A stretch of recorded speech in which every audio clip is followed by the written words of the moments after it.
Good morning students everybody, good morning. তোমরা নিশ্চয়ই পড়াশোনা তো ঠিকঠাকভাবেই করছো এই লকডাউনের সময়, এবং প্রত্যেকটা বইকে তোমরা নিশ্চয়ই খুঁটিয়ে খুঁটিয়ে পড়ছো। তো তোমরা যদি এই ভিডিও লেকচারটাকে দেখে পড়াটা করবে ঠিক করছো, তখন কিন্তু তোমরা বইটা নিয়ে বসো, কিংবা খাতা পেন নিয়ে তোমরা বসতে পারো, এবং প্রয়োজনীয় জিনিসগুলো কিন্তু যখনই আমরা বলবো, আলোচনা করব, তোমরা কিন্তু বুঝে নিতে পারো।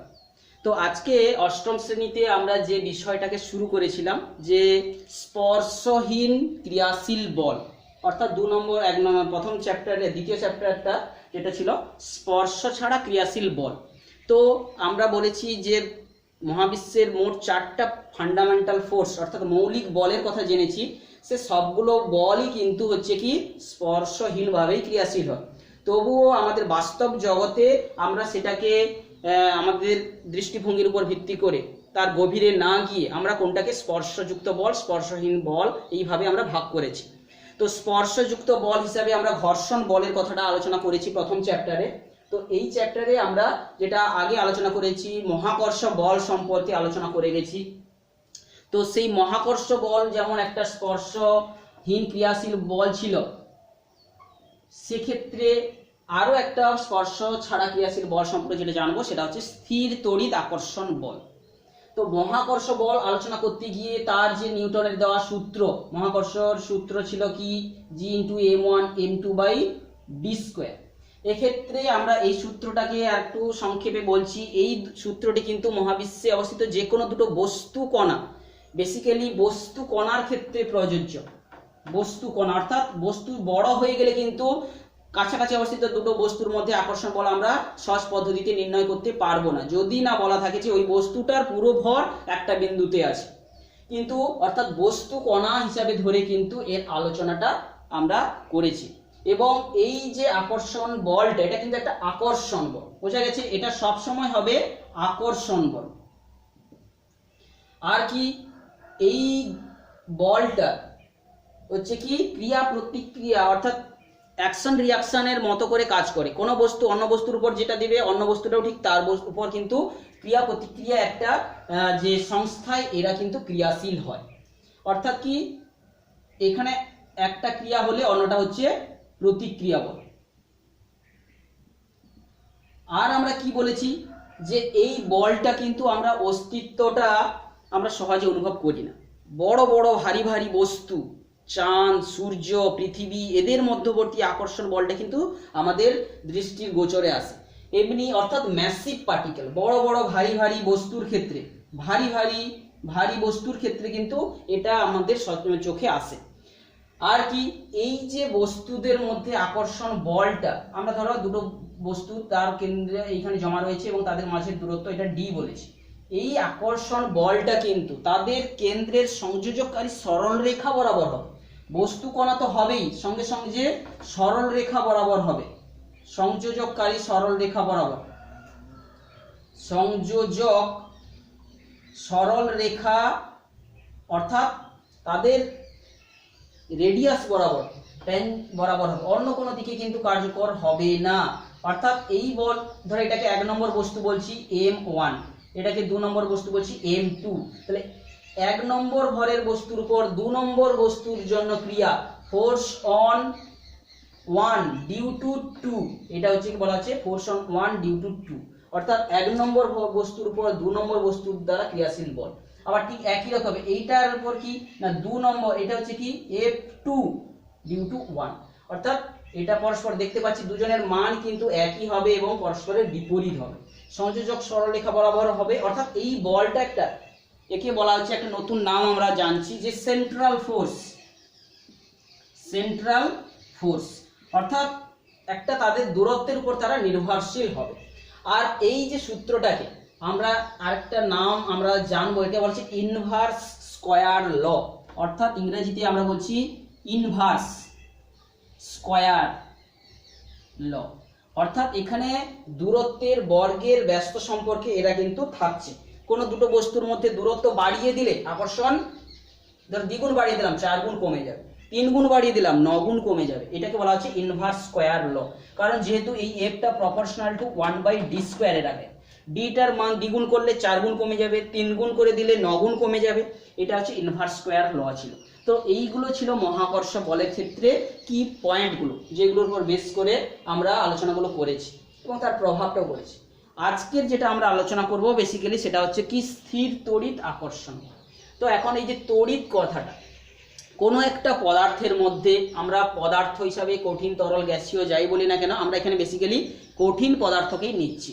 তো একটা কঠিন পদার্থ কিন্তু অসংখ্য প্লাস মাইনাস দিয়েই তৈরি, মানে কি অর্থাৎ পদার্থের পরমাণু দিয়েই তৈরি, মানে কি পরমাণুর মধ্যে নিউক্লিয়াসে নিউট্রন প্রোটন আছে আর বাইরে ইলেকট্রন আছে। তো এই রকম আছে ধারণা। তো আমরা প্রথমে চলে এসেছি আধানটার ধারণাটা, কতগুলো পরীক্ষা আমাদেরকে বইতে দেওয়া আছে, পরীক্ষাগুলো আমরা দেখি বুঝতে পারবো যে কিছু একটা আধানের ব্যাপার হচ্ছে। এই আধানের পরীক্ষাগুলো বিজ্ঞানী বেঞ্জামিন ফ্রাঙ্কলিন কিন্তু করেছিলেন এবং তিনি সেইগুলো পর্যবেক্ষণ করে তিনি প্রথমেই আধানের ধারণা দিয়েছিলেন। তো সেই পরীক্ষাগুলো আমাদের বইতে যেগুলো দেওয়া রয়েছে, আমরা সচরাচর যেগুলো সাধারণত শীতকালে বিশেষ করে যখন ধরো মাথায় চিরুনি দিচ্ছি দেওয়ার পরে যদি আমরা সেগুলো কাগজের টুকরোগুলোর কাছাকাছি ধরি, তখন দেখবো যে চিরুনির দিকে তারা উড়ে যাচ্ছে, কাগজের টুকরোগুলো উড়ে যাচ্ছে। তাহলে এটার পেছনের দায়ী কারণ কি, এটা বিজ্ঞানীদের অনেক প্রশ্ন সৃষ্টি করেছে। সেইটার কারণ খুঁজতে গিয়ে ধীরে ধীরে এর রেজাল্ট হিসাবে পৌঁছবে। আরও কতগুলো পরীক্ষা, অর্থাৎ চিরুনির পরীক্ষা, তার সঙ্গে সঙ্গে আমরা যদি বেলুনের পরীক্ষা একটা বলি, বইতে আছে, বেলুনগুলোকে আমরা সোয়েটারের সঙ্গে ঘর্ষণ করলে দেখা যাবে যে তারা আটকে থেকে যাচ্ছে। বেলুনের সঙ্গে সোয়েটারের যে ঘর্ষণ, বেলুন আর সোয়েটার, কিংবা চিরুনি আর আমাদের মাথার সঙ্গে ঘর্ষণ বল, ঠিক আছে, চিরুনি আর মাথার চুল, এদের মধ্যে ঘর্ষণ, কিংবা হচ্ছে কি আর হচ্ছে কি ধরো হচ্ছে বেলুন, কিংবা হচ্ছে কি আমাদের বলছি যে সেলোটেপ, দুটোকে কাগজের ফিতাকে জুড়িয়ে টানলে তাদের মধ্যে হতে পারে। তো এইরকম কিছু কিছু পরীক্ষাতে আমরা কিছু ঘটনা এমন দেখি যে বিদ্যুতের ঝলকানোর মতো চিকচিক করতে দেখি। তো সেই পরীক্ষাগুলো কিন্তু রেজাল্ট খুঁজতে গিয়ে বেঞ্জামিন ফ্রাঙ্কলিন প্রথমে আধানের ধারণা দেন। তিনি বললেন আধানের জন্যই কিন্তু এই সমস্ত ঘটনাগুলো ঘটছে। এই আধান তিনি বলেছিলেন যে দু প্রকারের। তাহলে এই পরীক্ষাগুলো থেকে কিন্তু আধানের ধারণাটা এসেছিল। এই আধান অপ্রকার, আধান হচ্ছে দু প্রকার, একটা হচ্ছে ধনাত্মক আধান আর একটা হচ্ছে ঋণাত্মক আধান, এবং এরা পদার্থেই থাকছে। তখন কিন্তু পদার্থের পরমাণু, নিউক্লিয়াস, ইলেকট্রন এগুলো কিছুই আবিষ্কার হয়নি, তখন শুধু ধনাত্মক আর ঋণাত্মক আধানের অস্তিত্বটা জানা গেছে। পরে বিজ্ঞানীদের মধ্যে কিউরিসিটি জন্মাবে যে কি করে কোথায় কারা রয়েছে, তার উপর বেস করে বিভিন্ন পরীক্ষা হতে থাকবে। তো সেই আধান যে দু প্রকার, এই আধানগুলো আমরা আজকে জেনেছি এই যে ঘর্ষণ করার সময় কি করে এই আধানের সৃষ্টিটা হচ্ছে। না আমরা প্রত্যেক পদার্থ যে এঁকেছি, তাহলে আধান সৃষ্টিটা কি করে হচ্ছে, তার মূল কারণ, সৃষ্টির যে মূল কারণটা কি, সৃষ্টির মূল কারণ, তাহলে আধান সৃষ্টির মূল কারণটা কি। না পদার্থের মধ্যে এই ইলেকট্রন, প্রোটন, নিউট্রন সব রয়েছে, কিন্তু নিউক্লিয়াসের মধ্যে যারা রয়েছে তারা কিন্তু অত সহজে তাদেরকে কিন্তু প্রভাবিত করা যায় না কোনোভাবে। তো প্রভাবিত করা যায় বাইরের কক্ষে অবস্থিত এই যে ইলেকট্রনগুলোকে।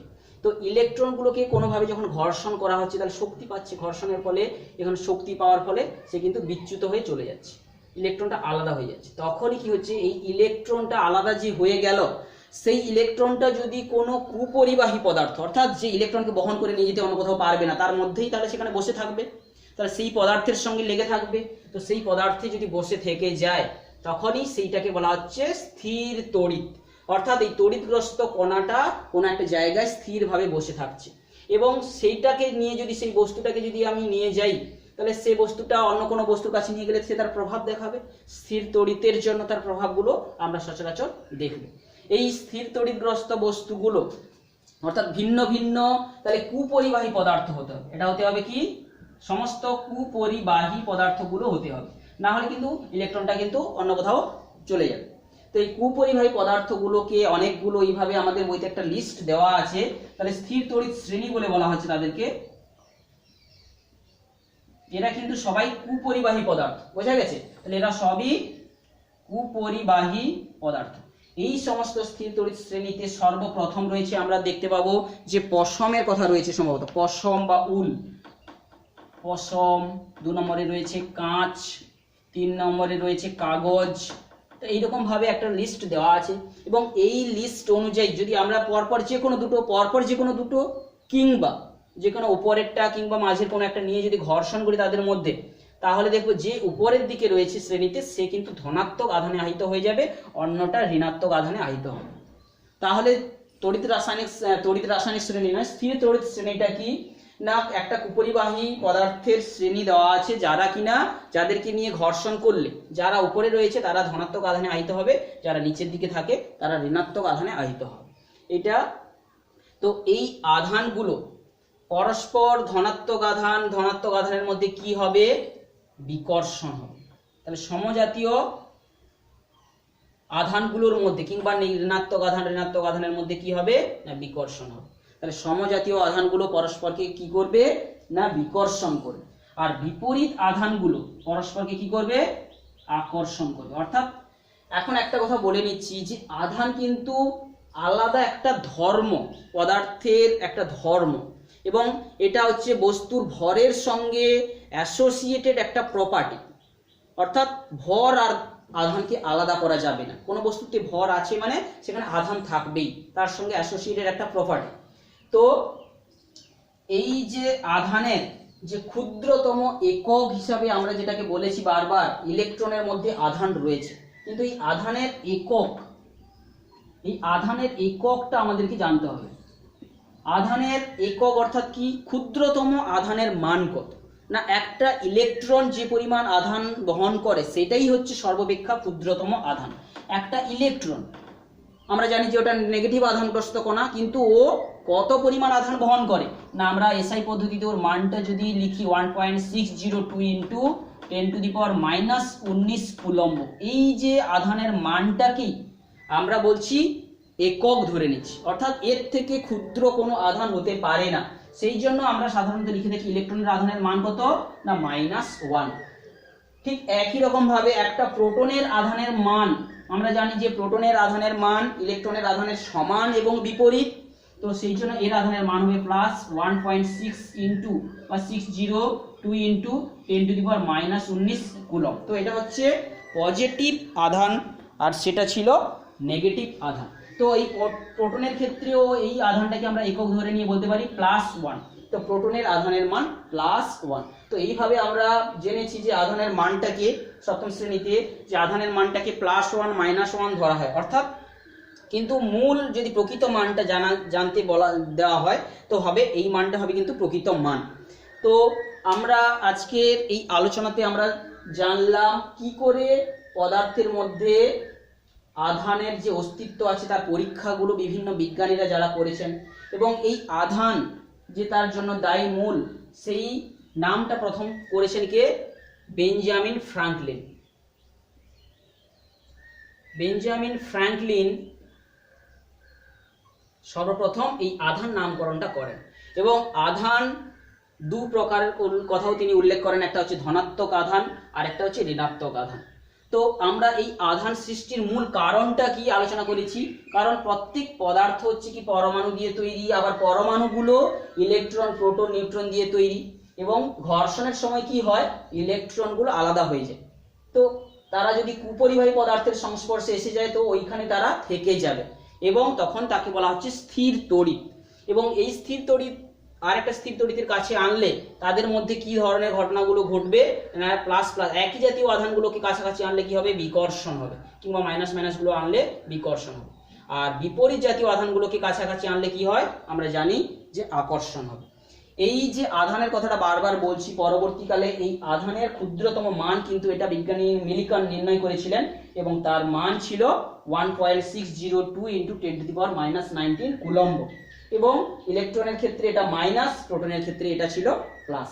তো এই আধানগুলো পরস্পরের মধ্যে যে এই যে আকর্ষণ এবং বিকর্ষণ করে, সেই আকর্ষণ বিকর্ষণ বল নিয়ে একটা সূত্র আমরা স্থির তড়িৎ বিজ্ঞানেও পড়তে যাব, সেটা হচ্ছে কি না কুলম্বের সূত্র। সেই সূত্রটা কি না বিজ্ঞানী কুলম্ব সেই সূত্রটা নির্ণয় করেছিলেন। সেই সূত্রটা কি, Fc সমান k ইন্টু Q1 Q2/r²। অর্থাৎ এক্ষেত্রে এটা একটা বস্তু, এখানে একটা বস্তু রয়েছে যার আধানের মান এটাতে রয়েছে Q1 এবং এটাতে রয়েছে Q2, এবং এদের মধ্যে দূরত্বটা যদি ডি বা আর হয়, তাহলে কি হচ্ছে এই সূত্রটা দ্বারা তাদের মধ্যে আকর্ষণ বা বিকর্ষণ বলের মান, অর্থাৎ এটা যদি প্লাস হয় এবং এটা যদি প্লাস হয় তাহলে কি বল হবে, এটা হবে বিকর্ষণ বল। আর যদি একটা প্লাস একটা মাইনাস হয়, একটা প্লাস একটা মাইনাস হয়, তখন হবে আকর্ষণ বল। সেই আকর্ষণ বা বিকর্ষণ বলের মড মান অর্থাৎ সংখ্যাগত মান হবে এইটা, বোঝা গেছে। এবং এই সূত্রের সঙ্গে আমরা মহাকর্ষ যে সূত্রটা পড়েছি এর আগে তার সঙ্গে একটা সমতা দেখতে পাচ্ছি। এখানে শুধু পার্থক্য হিসেবে আমরা দেখতে পাচ্ছি এখানে সার্বজনীন মহাকর্ষ ধ্রুবক রয়েছে, কিন্তু এখানেও একটা ধ্রুবক রয়েছে। এই ধ্রুবকটা কিন্তু সার্বজনীন নয়।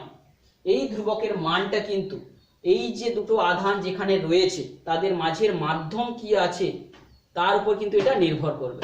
সেটা এটার মানটা কিন্তু অনেক বড়। আমরা জানবো কে এর মান এসআই পদ্ধতিতে না 9 × 10⁹ newton metre square per coulomb square. তো এটা হচ্ছে অনেক বৃহৎ মান। তো এইটা নিয়ে আমরা পরের ক্লাসে যে কুলম্বর সূত্র যেটা আলোচনা করব সেটা আমরা আলোচনা করব এবং এই সূত্রের ফলাফলটা নিয়ে আমরা পরের ক্লাসে আলোচনা করব।